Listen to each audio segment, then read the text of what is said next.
Price அல்லாஹ். கர்த்தரும் இரட்சகருமாகிய இயேசு கிறிஸ்துவின் இனிதான நாமத்தில் உங்களை வாழ்த்துகிறேன். கர்த்தர் உங்களை ஆசீர்வதிப்பாராக. இந்த இனிய நாளை காண செய்த தேவாதி தேவனுக்கு ஸ்தோத்திரம் உண்டாவதாக. அப்போஸ்தலர் நடபடிகள் 9வது அதிகாரம் 6வது வசனம். அவன் நடுங்கி திகைத்து, ஆண்டவரே, நான் என்ன செய்ய சித்தமாக இருக்கிறீர் என்றான். அதற்கு கர்த்தர், நீ எழுந்து பட்டணத்துக்குள்ளே போ, நீ செய்ய வேண்டியது அங்கே உனக்கு சொல்லப்படும்.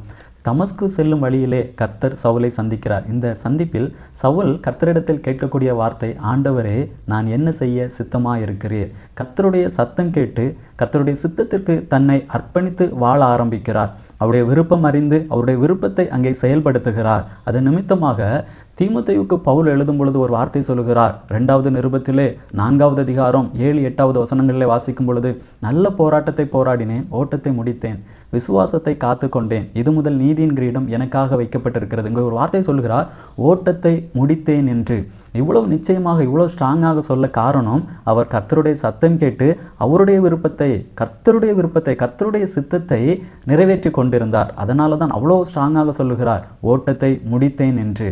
அதுபோல நம்முடைய வாழ்க்கையிலே நாம் கர்த்தருடைய சத்தம் கேட்டு கர்த்தருடைய சித்தத்திற்கு நம்மை விட்டு கொடுக்கிறவர்களாக இருக்க வேண்டும். இயேசு கிறிஸ்து ஜெபிக்கும் பொழுது கூட, இந்த பாத்திரம் என்னை விட்டு நீங்க கூடுமானால் நீங்கட்டும், ஆகிலும் என் சித்தத்தின்படி அல்ல உம்முடைய சித்தத்தின்படி ஆக கடவுது என்று ஜெபிக்கிறார். இங்கே இயேசு கிறிஸ்து தன்னுடைய விருப்பத்தின்படி அல்ல, பிதாவினுடைய விருப்பத்திற்கு தன்னை அர்ப்பணிக்கிறார். அதே போல சவுல் தன்னுடைய விருப்பத்தின்படி அல்ல, கர்த்தருடைய விருப்பத்திற்கு தன்னை விட்டு கொடுக்கிறார். கர்த்தருடைய அந்த விருப்பத்தை அறிந்து செயல்படுத்துகிறார். அதே போல நம்முடைய வாழ்க்கையிலே நாமும் கர்த்தருடைய சத்தம் கேட்டு அவருடைய சித்தத்திற்கு நம்மை அர்ப்பணிக்கும் பொழுது நம்முடைய வாழ்க்கையிலும் நிச்சயமாக ஒரு ஜெயத்தை நாம் பார்க்க முடியும். அதனால் நாம் அவருடைய சத்தம் கேட்போம், அவருடைய சித்தத்திற்கு நம்மை அர்ப்பணிப்போம். நல்ல தகப்பனே, உம்மை நன்றியோடு உம்மை துதிக்கிறோம், உம்மை ஸ்தோத்தரிக்கிறோம் ஐயா.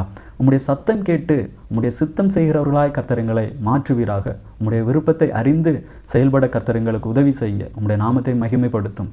இயேசுவின் நாமத்தினால் ஜெபிக்கிறோம் நல்ல பிதாவே, ஆமேன். God bless you.